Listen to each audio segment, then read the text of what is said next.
내 아들을 그 더러운 집구석에 데려가. 내 물건이 이 집에 있을 자격이 없어.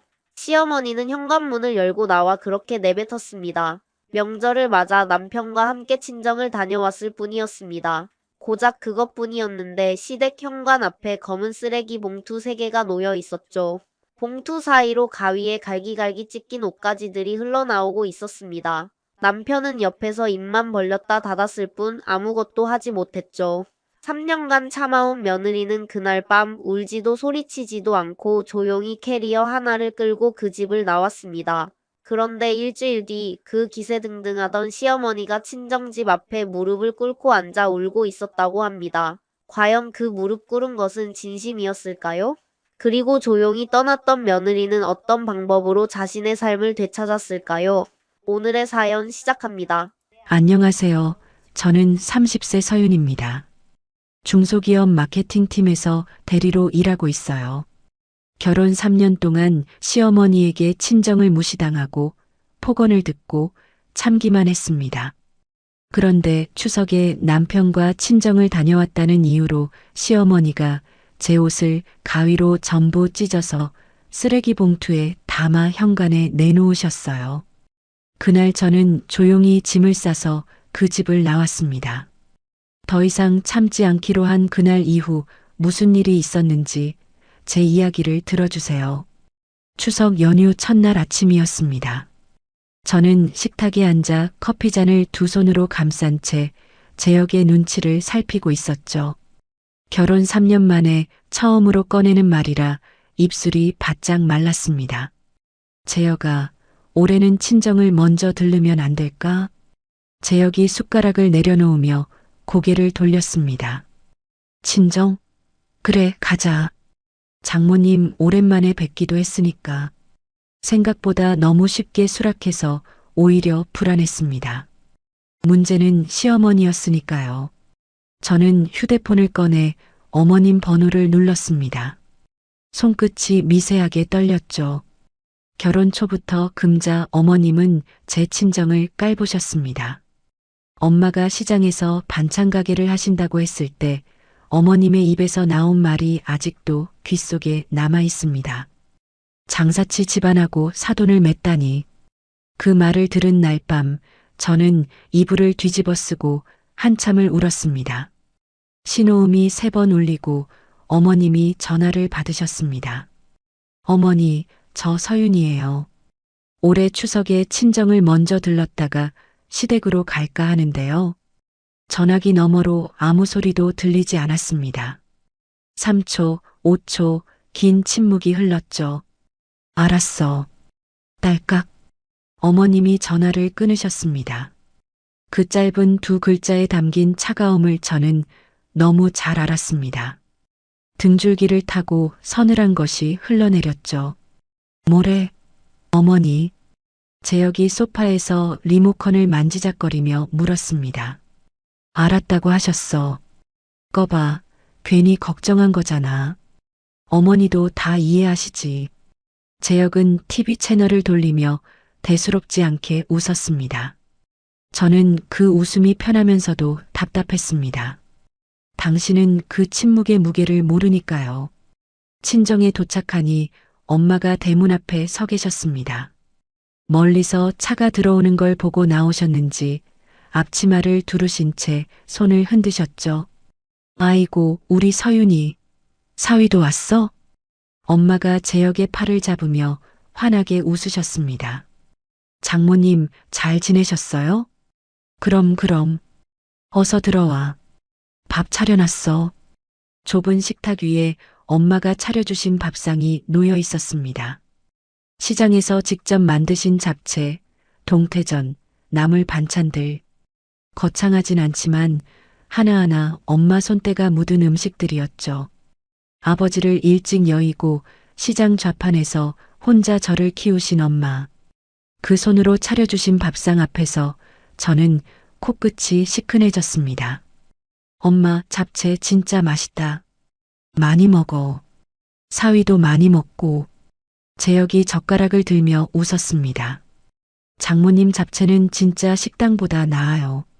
엄마가 재혁의 밥그릇에 고기를 올려주시는 모습을 보며 저는 속으로 생각했습니다. 이 따뜻한 시간이 오래가면 좋겠다고. 친정에서의 하루가 끝나고 시댁으로 향하는 차 안이었습니다. 재혁이 운전대를 잡고 있었고 저는 조수석에서 창밖을 보고 있었죠. 그때 재혁의 휴대폰 화면이 켜졌습니다. 부재중 전화 17통, 전부 어머님이었습니다. 재혁이 재빨리 화면을 꺼버렸습니다. 뭐야, 어머니한테 전화 엄청 왔네. 아, 그냥 내가 나중에 전화할게. 재혁이 괜찮다는 듯 웃었지만 저는 그 숫자가 가슴을 짓눌렀습니다. 17통이라는 건 단순한 안부가 아니었으니까요. 시댁 아파트 앞에 차를 세우고 엘리베이터를 타고 올라갔습니다. 현관 앞에 도착한 순간 저는 걸음을 멈췄습니다. 검은 쓰레기 봉투 3개가 문 앞에 놓여 있었습니다. 봉투 사이로 무언가가 삐져나와 있었죠. 가위로 갈기갈기 찢긴 제 옷가지들이었습니다. 블라우스, 원피스, 카디건, 전부 알아볼 수 없을 만큼 잘게 잘려 있었습니다. 숨이 멎었습니다. 다리에 힘이 풀려서 한 발짝도 움직일 수가 없었죠. 그때 현관문이 열렸습니다. 어머님이 서 계셨습니다. 눈이 충혈되어 있었고 입술이 일그러져 있었죠. 내 아들을 그 더러운 집구석에 데려가. 내 물건이 이 집에 있을 자격이 없어. 저는 재혁을 돌아봤습니다. 재혁은 입을 열었다 닫았다를 반복하고 있었습니다. 어머니, 이건 좀. 말끝을 흐렸습니다. 어머님이 눈을 부릅뜨며 소리쳤죠. 좀 뭐, 네가 인연편을 들 거야. 재혁이 그 자리에서 굳어버렸습니다. 3년 동안 반복된 장면이었습니다. 어머님이 소리치면 재혁은 돌이 됐죠. 저는 그 무기력한 모습에서 더 이상 기대할 것이 없다는 걸 알았습니다. 저는 아무 말 하지 않았습니다. 울지도 소리치지도 않았죠. 쓰레기 봉투 옆을 지나 집 안으로 들어가 옷장을 열었습니다. 남아있는 제 짐을 캐리어 하나에 담기 시작했습니다. 어머님이 뒤에서 뭐라고 하셨지만 귀에 들어오지 않았습니다. 재혁이 현관까지 따라왔습니다. 서윤아, 잠깐만. 어디 가려고 그래? 저는 뒤돌아보지 않았습니다.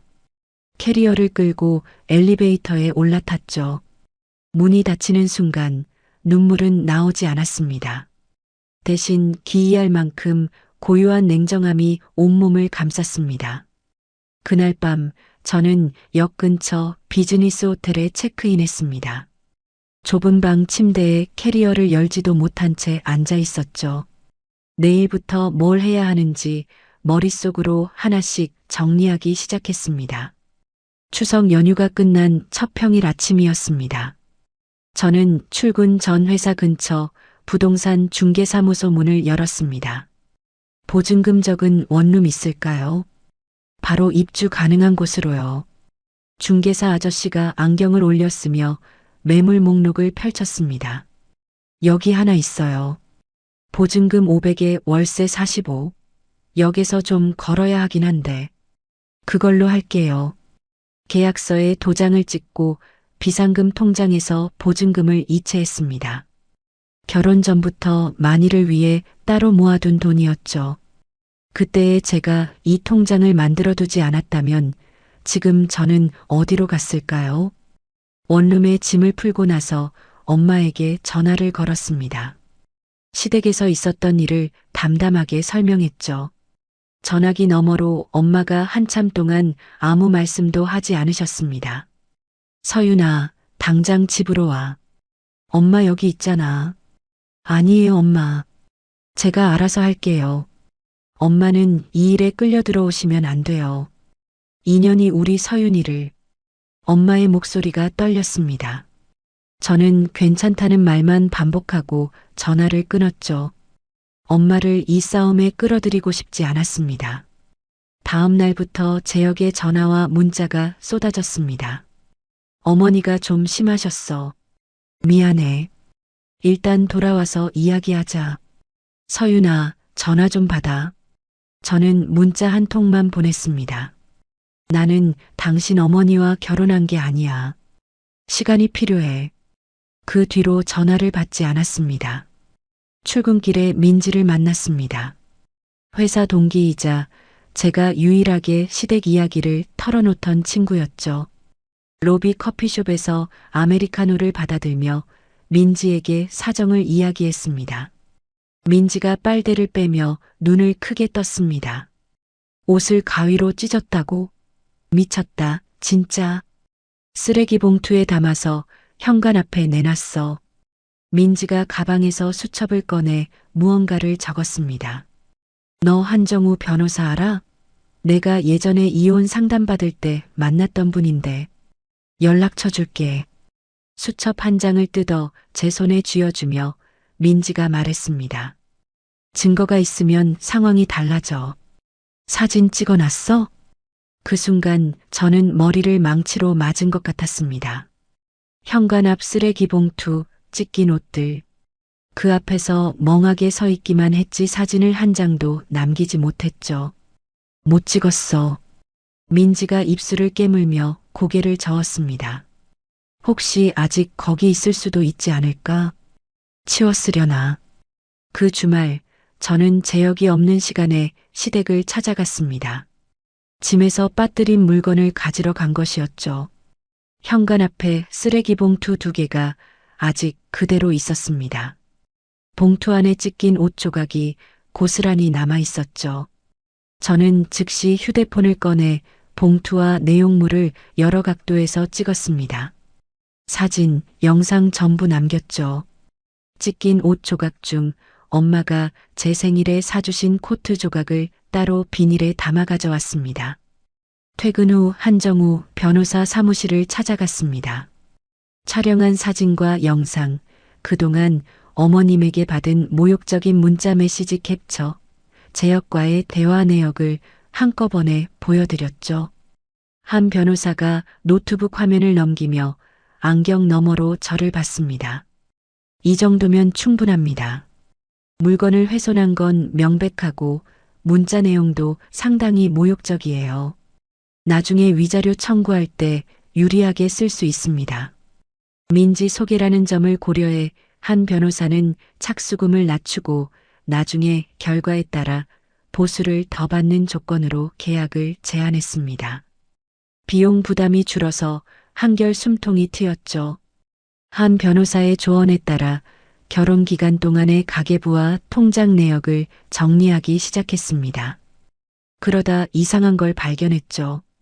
제역 명의로 된 적금 2개가 본인 동의 없이 해지되어 있었습니다. 해지된 돈은 전부 어머님 개인 계좌로 들어가 있었죠.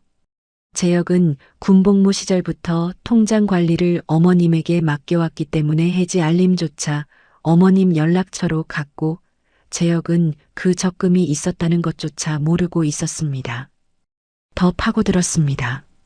시아버지가 돌아가셨을 때 제역과 여동생 수진에게 수익자로 지정되어 있던 보험금 1억 원. 그 돈이 전부 어머님 계좌로만 들어가 있었죠. 당시 제역은 군복무 중이라 상속과 보험 절차를 전부 어머님에게 맡겼던 겁니다. 한 변호사가 서류를 넘기며 볼펜으로 숫자를 짚었습니다. 이건 단순히 시어머니가 며느리 괴롭힌 문제가 아닙니다. 재산 문제까지 엮여 있어요. 구조가 복잡합니다. 저는 이걸 제역에게 당장 알리고 싶었습니다. 당신 어머니가 당신 돈을 빼돌렸다고 당장 확인해 보라고 말하고 싶었죠. 한 변호사가 손을 들어 저를 말렸습니다. 아직 모든 자료를 검증하지 못했습니다. 확실해진 다음에 전달하는 게 좋겠어요. 서두르면 오히려 역효과가 납니다. 저는 모든 자료를 백업해두고 기다리기로 했습니다. 그날 밤 원룸에서 혼자 늦은 저녁을 먹었습니다. 가져온 코트 조각을 서랍에 넣어두었죠. 엄마가 사주신 코트, 가위에 찢긴 그 조각을 서랍에 밀어 넣으며 숟가락을 내려놓았습니다. 3년간 참기만 했던 과거와 지금 증거를 모으고 있는 현재. 그 사이의 거리를 저는 온몸으로 느끼고 있었습니다.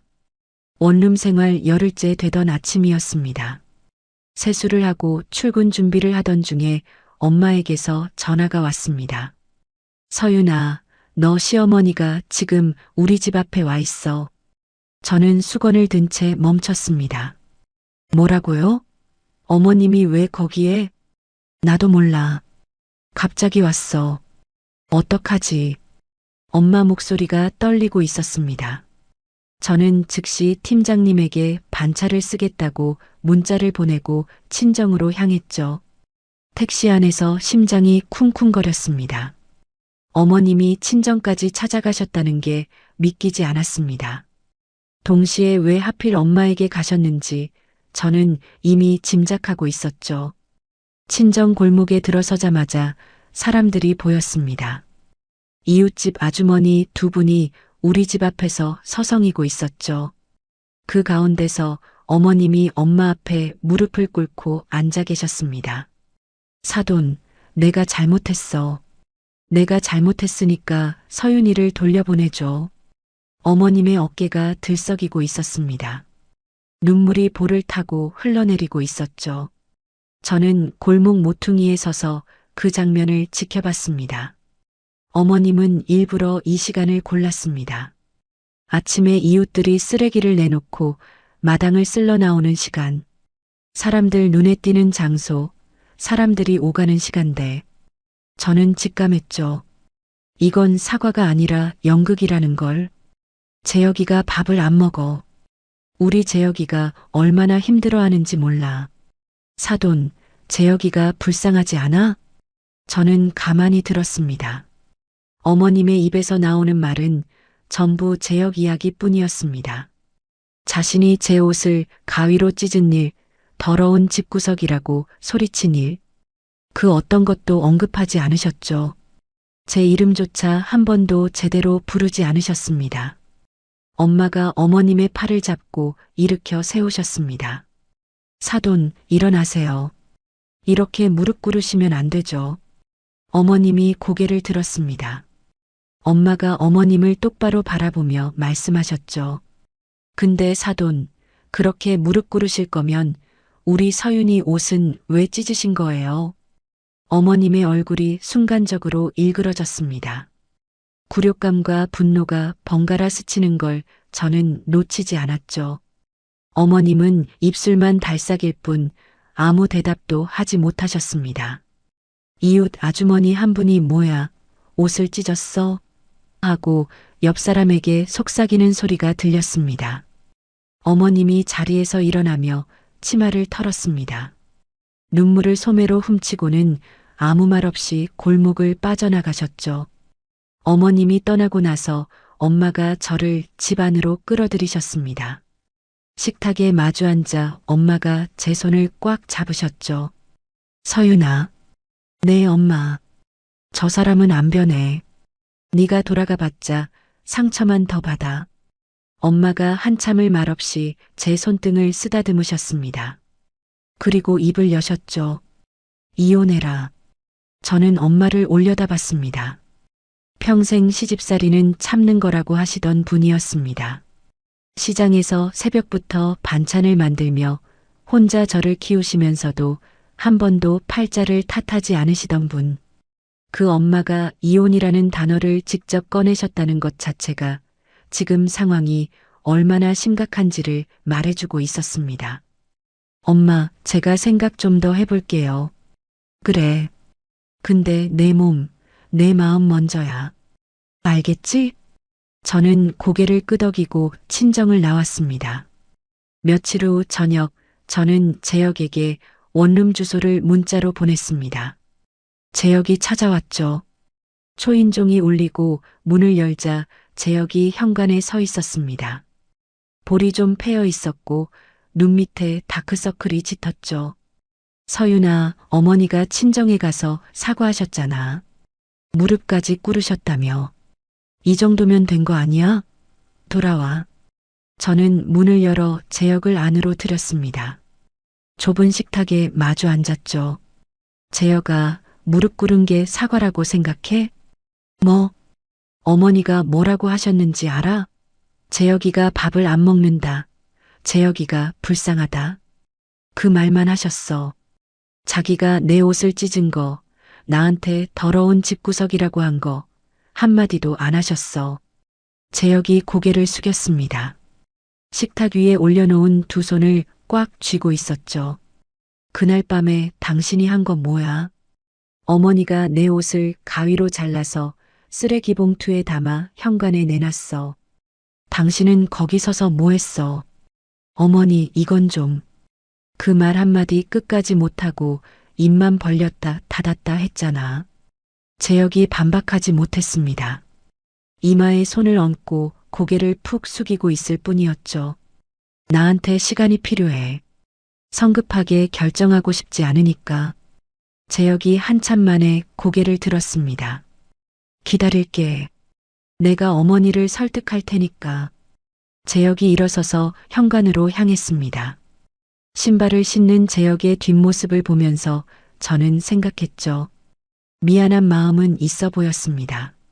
하지만 어머님에게 맞설 용기는 아직 보이지 않았죠. 3년 동안 한 번도 해본 적 없는 일을 이제 와서 할 수 있을까? 저는 문을 닫으며 그 답을 이미 알고 있었습니다. 다음 날 점심시간에 민지가 제자리로 와서 도시락 뚜껑을 열며 말했습니다. 서윤아, 나 어제 좀 들은 거 있어. 뭐? 너 시어머니가 친척들한테 이야기 퍼뜨리고 다닌대. 자기가 무릎까지 꿇었는데 며느리가 안 돌아온다고. 젓가락을 든 손에 힘이 들어갔습니다. 그걸 어떻게 알았어? 있잖아. 우리 팀 진수 씨 와이프가 너네 시댁 쪽 친척이랑 같은 동네거든. 진수 씨한테 들었어. 민지가 목소리를 낮추며 말을 이었습니다. 큰어머니라는 분이 있대. 시아버지 형수분. 거기서부터 퍼지고 있나 봐. 영숙 큰어머니. 어머님이 형님, 형님하며 의지하시는 분이었죠. 그분을 통해 친척들에게 소문이 번지고 있다는 겁니다. 저는 도시락 뚜껑을 닫았습니다. 입맛이 싹 사라졌죠.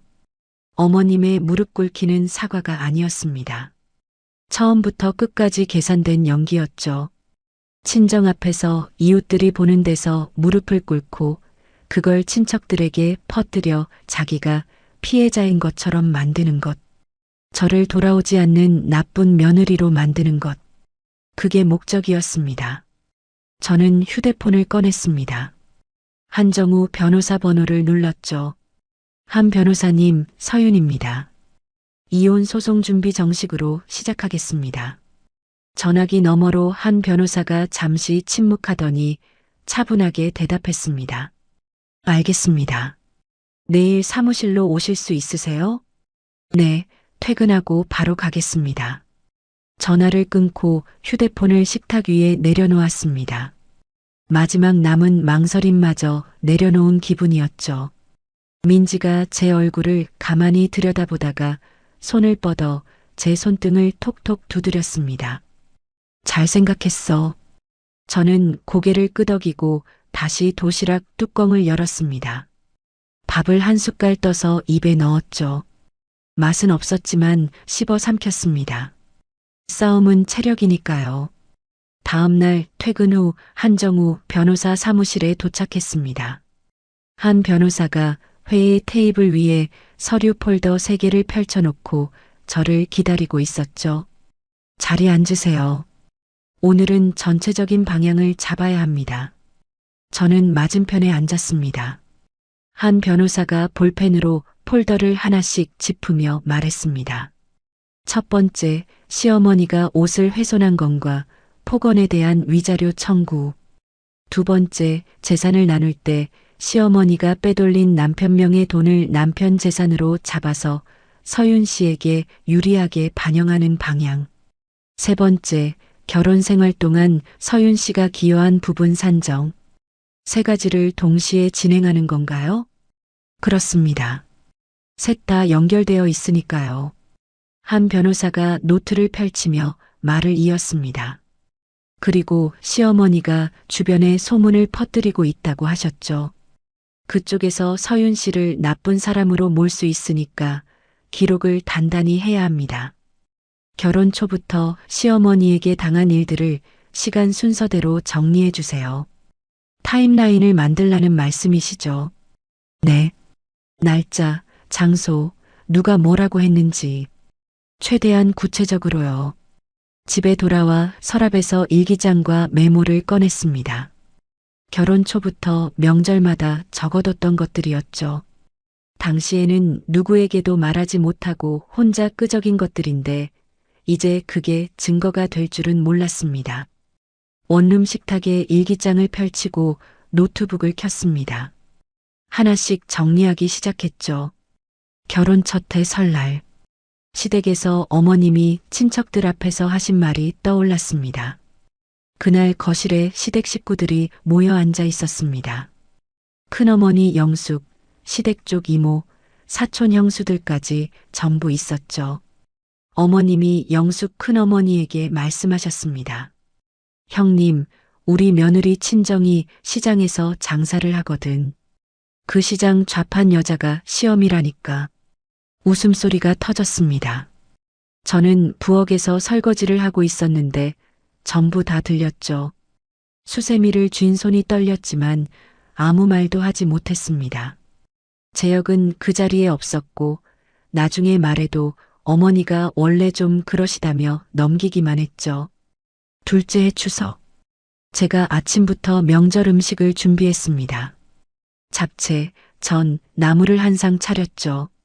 시댁 친척들이 도착하고 상을 펴는 순간 어머님이 잡채 접시를 들더니 쓰레기통에 부어버리셨습니다. 이게 뭐야? 이게 잡채야? 고무줄이지. 손님한테 이런 걸 내나? 친척들 앞에서 제 음식을 쓰레기통에 버리시는 걸 저는 아무 말 없이 서서 봤습니다. 눈물이 차오르는 걸 간신히 참으며 부엌으로 들어갔죠. 수시로 하시던 말도 적었습니다. 재혁이가 너 같은 여자 만나서 인생 망했다. 그 말을 어머님은 재혁이 있을 때도 없을 때도 가리지 않고 하셨습니다. 처음에는 충격이었고 나중에는 무뎌졌고 더 나중에는 그냥 숨이 막혔죠. 노트북 화면에 타임라인이 채워져 갔습니다. 적으면서 손가락이 자꾸 멈췄습니다. 그때마다 참기만 했던 과거에 제가 떠올랐으니까요. 왜 한마디도 못했을까? 왜 가족이니까라는 말로 스스로를 가둬놨을까? 과거의 저에 대한 분노가 치밀어 올랐습니다. 한편 같은 시각 어머님은 집 거실에서 전화를 하고 계셨습니다. 나중에 민지를 통해 들은 이야기였죠. 어머님이 영숙 큰어머니에게 전화를 거셨습니다. 형님, 서윤이가 아직도 안 들어와. 그년이 친정만 가겠다고 고집을 피워서 내가 좀 혼을 냈더니 집을 나가버렸어. 그래도 금자야, 옷을 찢은 건 좀 심하지 않았어? 영숙 큰어머니가 완전히 어머님 편을 들어주지 않았다고 합니다. 어머님이 목소리를 높이셨죠. 형님, 내가 무릎까지 꿇었어. 그 시장바닥 여자 앞에서 무릎을 꿇었는데도 안 돌아온다고. 내가 뭘 더 어떻게 해. 그건 그렇네. 이렇게 어머님은 자기에게 유리한 이야기만 골라서 친척들에게 퍼뜨리고 계셨던 겁니다. 타임라인 정리를 마친 다음 주 저는 재혁에게 이혼 의사를 정식으로 전하기로 결심했습니다. 주말 저녁 집 근처 카페에서 재혁을 만났죠. 재혁이 먼저 와서 창가 자리에 앉아 있었습니다. 아메리카노를 앞에 놓고 휴대폰을 만지작거리고 있었죠. 저는 맞은편에 앉으며 가방을 내려놓았습니다. 재혁아, 할 말이 있어. 재혁이 휴대폰을 내려놓고 저를 봤습니다. 나 이혼을 생각하고 있어. 재혁의 얼굴에서 핏기가 빠졌습니다. 입술이 파르르 떨리더니 두 손으로 테이블을 잡았죠. 뭐? 안 돼. 서윤아, 안 돼. 내가 어머니 설득할게. 시간만 좀 줘. 재혁아. 저는 커피잔을 천천히 내려놓으며 말했습니다. 당신이 3년 동안 어머니를 설득한 적이 한 번이라도 있었어? 재혁이 입을 벌렸다가 다물었습니다. 아무 말도 나오지 않는 거였죠. 저는 의자에서 일어서며 가방을 들었습니다. 이건 당신을 미워해서가 아니야. 나를 지키려는 거야. 카페 문을 열고 나왔습니다. 뒤에서 재혁이 부르는 소리가 들렸지만 돌아보지 않았죠. 며칠 후 오전이었습니다. 팀에서 회의 준비를 하고 있는데 후배 지연이가 제 자리로 왔습니다. 선배, 전화 왔는데요. 선배 시어머니라고 하시는 분이. 저는 고개를 들었습니다. 주변 동료들의 시선이 느껴졌죠. 내 손으로? 네, 벌써 세 번째예요. 제가 자리에 안 계시다고 했는데 계속 거시더라고요. 저는 자리에서 일어나 빈 회의실로 들어갔습니다. 문을 닫고 내선 전화를 받았죠. 어머니, 서윤아. 어머님의 목소리가 부드러웠습니다. 평소와 전혀 다른 톤이었죠. 엄마가 정말 반성하고 있어. 한 번만 만나자. 얼굴 보고 이야기하면 풀릴 거 아니야. 저는 창밖을 바라봤습니다. 부드러운 목소리 뒤에 숨은 것을 알고 있었죠. 방금 전에 회사 내선 번호까지 알아내서 후배한테까지 전화를 하신 분이 반성이라니. 어머니, 앞으로는 변호사를 통해 연락해 주세요. 뭐? 변호사? 서윤아, 그게 무슨... 저는 전화를 끊었습니다. 퇴근 후 한정우 변호사에게 이 일을 보고했습니다. 한 변호사가 볼펜을 돌리며 고개를 끄덕였죠. 직장에 반복해서 전화한 거 자체가 증거가 됩니다. 전화 받은 후배분 진술하고 통화 기록 확보해 두세요. 계속하시면 접근을 막는 조치도 가능합니다. 저는 고개를 끄덕이고 사무실을 나왔습니다. 그날 밤 원룸에서 소파에 앉아 결혼 앨범을 넘겼습니다. 웨딩 사진 속에서 재혁이 환하게 웃고 있었죠. 그 옆에 서 있는 어머님의 얼굴을 보다가 손이 멈췄습니다. 입꼬리가 내려가 있었습니다. 활짝 웃는 재혁 옆에서 입을 꾹 다문 채 서 계셨죠. 처음부터 이 결혼을 축복하지 않으셨던 겁니다. 그 집에서 3년을 버텼다는 사실이 선명하게 다가왔습니다. 저는 앨범을 조용히 덮고 소파 위에 놓았습니다. 이혼 소송 서류를 준비하던 어느 날이었습니다. 한정우 변호사가 서류를 넘기다가 안경을 벗으며 말했죠.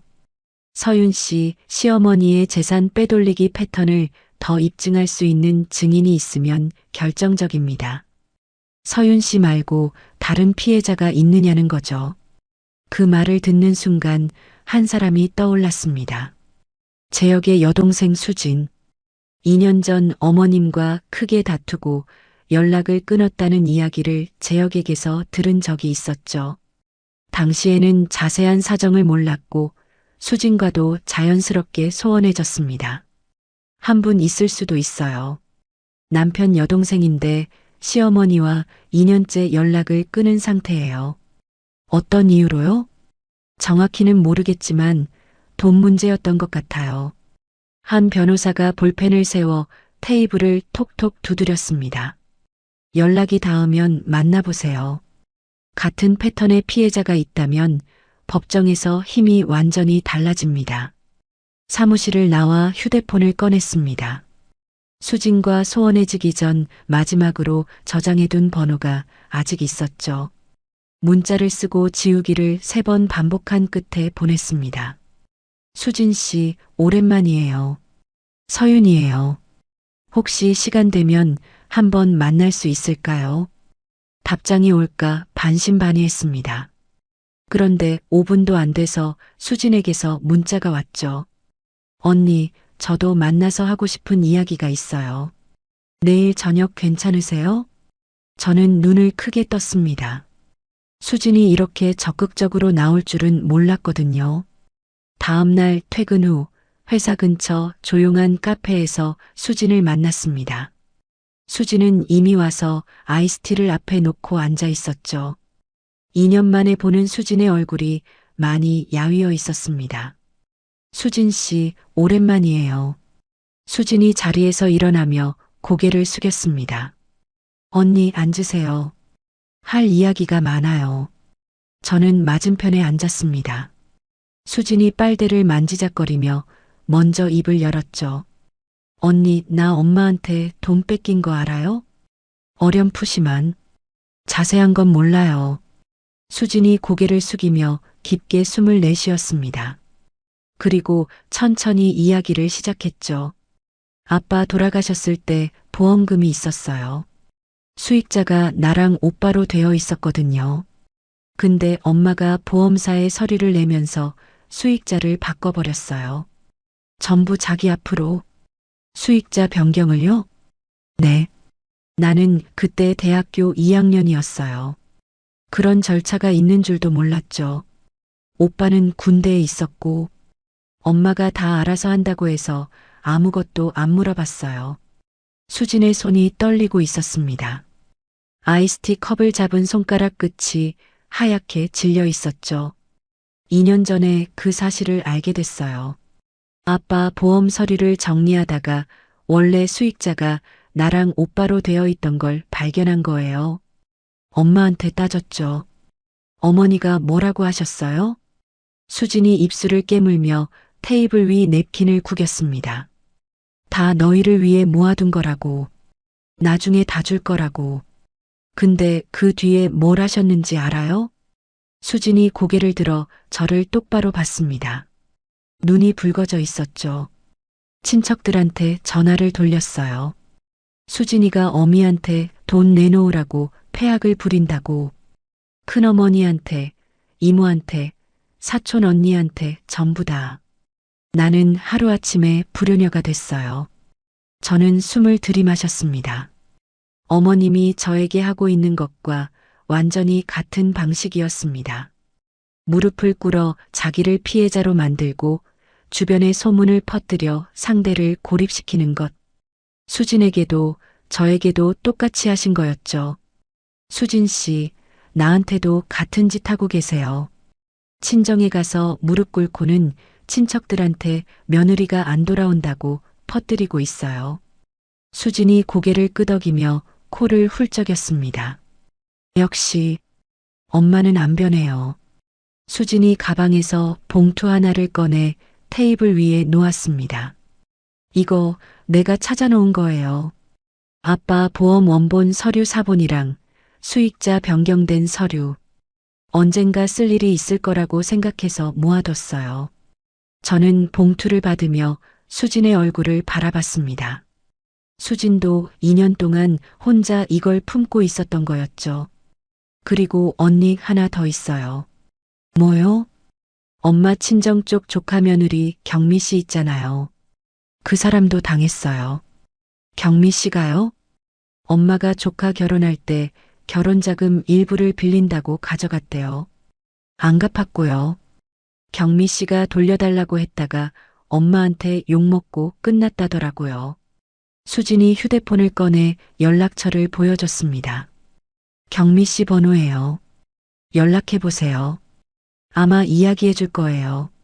저는 수진에게서 경미의 연락처를 받아 저장했습니다.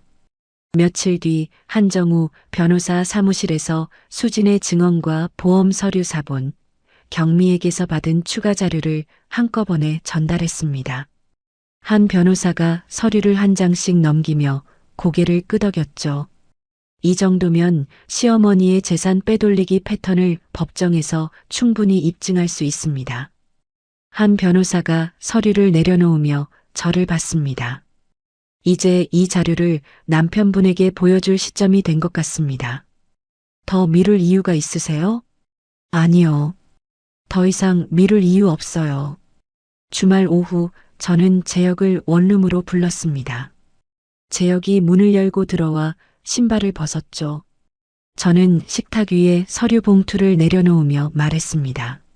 앉아. 이건 당신이 알아야 할 것들이야. 재혁이 의자를 빼고 앉았습니다.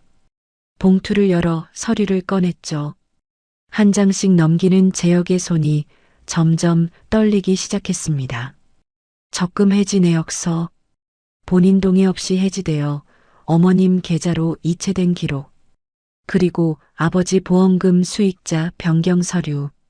원래 수익자란에 재혁과 수진의 이름이 적혀 있었고 그 위에 어머님 이름으로 변경된 서류가 붙어 있었죠. 재혁의 손이 멈췄습니다. 서류를 든 채 의자 등받이에 힘없이 기대며 저를 올려다봤습니다.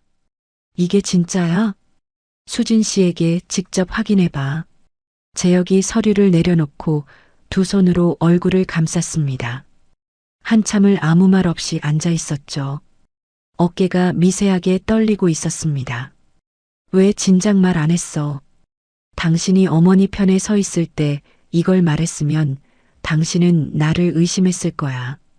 재혁이 고개를 들었습니다. 뭔가 말하려다가 입을 다물었죠. 그리고 천천히 고개를 끄덕였습니다.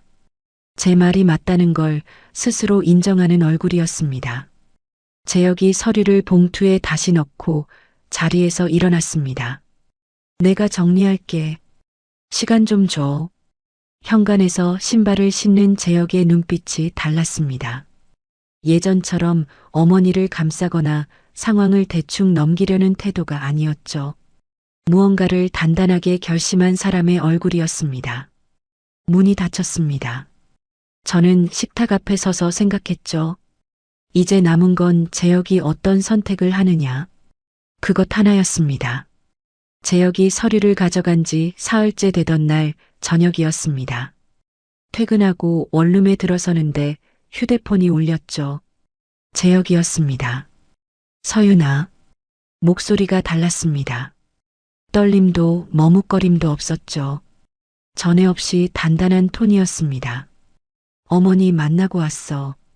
저는 신발을 벗다 말고 현관에 서서 전화기를 귀에 붙였습니다. 보험금이랑 적금건 물었더니 처음엔 모른다고 하셨어. 무슨 소리냐고, 네가 무슨 헛소리를 듣고 온 거냐고. 그래서 서류 들이밀었어. 그랬더니 한참 아무 말 없으시다가 결국 인정하셨어. 저는 거실 불을 켜고 식탁 의자에 앉았습니다. 뭐라고 하셨어? 다 너희를 위해 모아둔 거라고. 나중에 다 줄 거였다고. 수진이 말해준 것과 완전히 같은 변명이었습니다. 2년 전 수진에게도 지금 재혁에게도 똑같은 말을 하신 거였죠. 나는 어머니한테 3가지를 요구했어. 재혁의 목소리가 한층 더 낮아졌습니다. 빼돌린 돈 전부 돌려주실 것. 서윤이한테 진심으로 사과하실 것. 앞으로 우리 부부 일에 간섭하지 않으실 것. 이 3가지 안 하시면 어머니와 관계를 정리하겠다고 했어. 저는 등을 의자에 기대며 천장을 올려다봤습니다. 재혁이 어머님에게 정면으로 맞선 건 제가 아는 한 처음이었습니다. 3년간 입만 열었다 닫던 사람이 이런 말을 했다는 게 쉽게 믿기지 않았죠. 어머니가 뭐라고 하셨어? 난리가 났지. 재혁이 짧게 한숨을 내쉬었습니다. 네가 그년한테 세뇌당한 거라고. 내 아들이 그년 편을 들다니. 악을 쓰시면서 나가라고 하셨어. 집에서 쫓겨났어. 지금 어디 있어? 시댁 근처에 방 하나 구했어. 어제 짐 옮겼고. 재혁이 어머님 집에서 나왔다는 말에 저는 숨을 한번 깊이 들이마셨습니다. 서윤아. 응. 어머니가 변하지 않으면 내가 먼저 끊을게. 소송 잠깐 멈춰줄 수 있어? 저는 창밖을 바라봤습니다. 가로등 불빛이 원룸 유리창에 길게 비치고 있었죠. 소송을 멈추기는 아직 일러. 근데 당신이 뭘 하는지는 지켜볼게. 전화기 너머로 재혁이 알았어라고 짧게 대답하고 전화가 끊겼습니다. 며칠 사이에 시댁 친척들 사이에 소문이 퍼졌습니다. 민지를 통해 들었죠. 어머님이 재혁에게 그년한테 세뇌당했다고 소리치며 집에서 쫓아냈다는 이야기가 영숙 큰어머니를 시작으로 친척들 귀에 들어갔고 이번에는 반응이 달랐습니다. 금자가 너무 심하다. 아들까지 쫓아내면 어쩌자는 거냐? 하나둘 어머님에게서 거리를 두기 시작했다는 겁니다. 그로부터 2주쯤 지났을 때 모르는 번호에서 전화가 왔습니다. 받았더니 어머님이었죠. 울음도 호통도 아닌 낮고 지친 목소리였습니다. 서윤아, 재혁이 없이 우리 둘이서만 만나자. 저는 바로 대답하지 않았습니다. 전화를 끊고 한정우 변호사에게 연락했죠. 시어머니가 만나자고 합니다. 어떻게 할까요? 만나세요. 대신 공공장소에서요. 그리고 대화 당사자니까 녹음해 두세요. 상대방한테 나중에 알려주기만 하면 됩니다. 약속 장소는 시댁 근처 카페로 잡았습니다. 평일 오후 3시, 사람이 적당히 있는 시간이었죠. 카페 문을 열고 들어서자 구석 자리에 어머님이 앉아 계셨습니다. 화장기 없는 얼굴에 눈이 부어 있었습니다. 머리카락도 제대로 정돈되지 않은 모습이었죠. 며칠 전 법원 복도에서 위세를 부리시던 분과 같은 사람이라고 보기 어려웠습니다. 저는 맞은편에 앉으며 가방 속 휴대폰의 녹음 버튼을 눌렀습니다. 왔어요, 어머니. 어머님이 테이블 위에 놓인 물컵을 잡으며 입을 열었습니다. 내가 좀 심했어. 모호한 말이었습니다. 뭐가 심했다는 건지 구체적인 말은 없었죠. 저는 아무 말하지 않고 어머님을 바라봤습니다. 어머님이 제 시선을 견디지 못하고 고개를 돌렸습니다. 물컵을 한 모금 마시고 다시 저를 봤죠. 점점 목소리가 높아지기 시작했습니다. 그래도 네가 먼저 친정에 간 게 말이 돼? 시어머니를 놔두고 친정부터 가는 며느리가 어디 있어. 결국 네가 빌미를 준 거 아니야. 네가 안 그랬으면 내가 왜 그랬겠어. 저는 입을 열지 않았습니다. 어머님의 말이 끝날 때까지 조용히 듣고 있었죠. 목소리가 점점 높아지더니 테이블을 손바닥으로 한번 치셨습니다. 대답을 해, 대답을. 저는 천천히 자리에서 일어섰습니다. 가방을 어깨에 걸며 어머님을 내려다봤죠. 어머니, 저는 명절에 친정을 방문한 게 잘못이라고 생각하지 않아요. 어머니가 하신 일에 대한 책임은 법정에서 가리겠습니다. 돌아서려다가 멈췄습니다. 그리고 어머니, 이 대화는 녹음되어 있습니다. 어머님의 얼굴이 돌처럼 굳었습니다. 눈이 크게 벌어지더니 입술이 파르르 떨리기 시작했죠. 저는 돌아서서 카페 출구를 향해 걸었습니다. 세 걸음쯤 갔을 때 뒤에서 어머님이 소리를 질렀습니다. 인연이 끝까지. 카페 안 손님들이 일제히 고개를 돌렸습니다. 저는 멈추지 않았죠. 문을 열고 밖으로 나왔습니다. 뒤에서 더 이상 소리는 들리지 않았습니다. 어머님도 주변 시선을 느끼셨겠죠. 카페를 나와 한 블록쯤 걸은 뒤에 한정우 변호사에게 전화를 걸었습니다. 녹음 파일 확보했습니다. 어떤 내용이 담겼나요? 사과하러 만나자고 해놓고 오히려 제 탓을 하셨어요. 제가 친정에 먼저 간 게 빌미를 줬다고. 마지막에는 소리까지 지르셨고요. 한 변호사가 짧게 웃었습니다.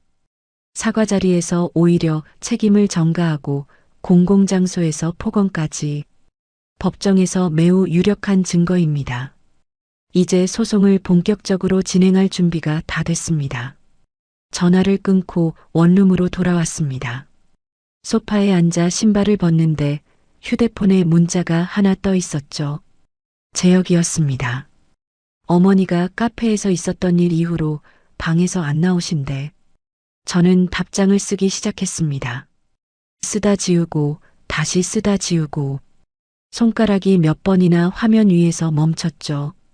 결국 한 줄만 보냈습니다. 이제 법정에서 만나자. 소송이 접수되고 약 2달이 지났습니다. 법원에서 조정기일 통보서가 왔죠.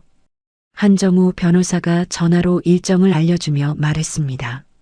조정은 부부 당사자만 들어갈 수 있습니다. 시어머니는 조정실에 못 들어와요. 어머니가 가만히 계실까요?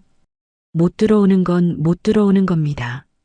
복도에서 기다리시겠죠. 조정기일 당일 아침 법원에 도착하니 복도에 어머님이 서 계셨습니다. 재혁 측 변호사 옆에 바짝 붙어서 뭔가를 말하고 계셨죠. 손짓이 크고 목소리도 낮지 않았습니다. 저를 발견하자 눈이 매서워졌지만 한정우 변호사가 제 옆에 서자 시선을 돌리셨습니다. 조정실 문이 열렸습니다. 저와 한 변호사, 재혁과 재혁 측 변호사가 안으로 들어갔죠. 어머님은 문 앞에서 발을 멈춰야 했습니다. 안으로 들어가는 재혁의 소매를 잡으며 말씀하셨죠. 재혁아, 엄마 말 잊지 마.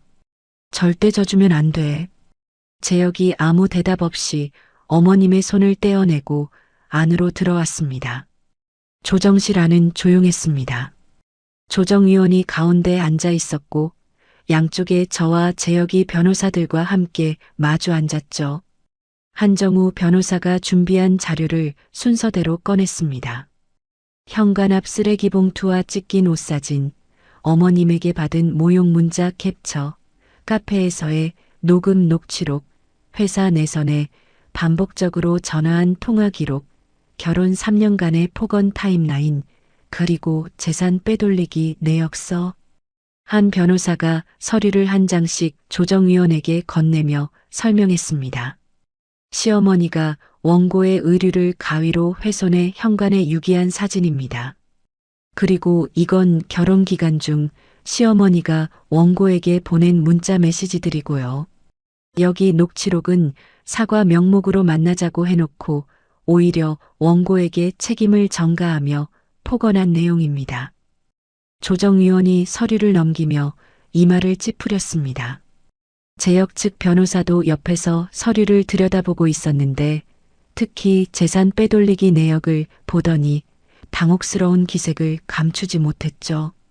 재혁에게 고개를 돌려 이건 뭔가요 하고 작은 소리로 물었습니다. 조정위원이 재혁 측을 바라봤습니다. 피고 측에 묻겠습니다. 시어머니의 이런 행위들에 대해 어떤 입장이십니까? 재혁 측 변호사가 자리에서 일어났습니다. 잠시 휴정을 요청합니다. 의뢰인과